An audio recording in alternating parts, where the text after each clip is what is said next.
This is how to make French dip sandwich. It's stuffed with tender beef, cheese and caramelized onions and dipped into the delicious stock it was cooked in. It's definitely one of the tastiest sandwiches I've tried, but it's also really messy.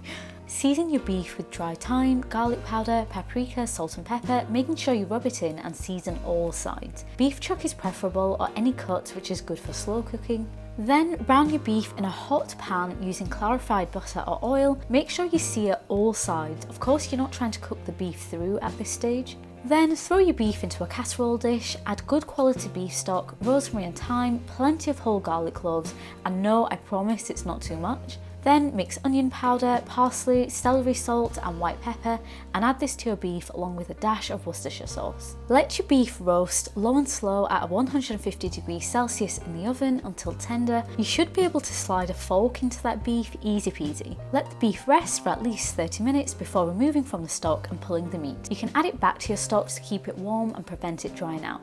For your caramelized onions, slice onions into thick slices and fry at a low heat with a little butter. Add salt and a pinch of sugar and stir those onions frequently so it cooks evenly. If it starts sticking to your pan, add a dash of water and continue cooking. Keep the heat low. This should take 30 minutes. For your horseradish sauce, combine mayo and horseradish, black pepper, spring onions and a squeeze of mustard, and all that's left is to assemble your sandwich. I used a French baguette which won't break apart when dipped into that stock. Melt a little cheese, I prefer Edam for this, then add a generous helping of your pulled beef, plenty of caramelized onions and your horseradish sauce.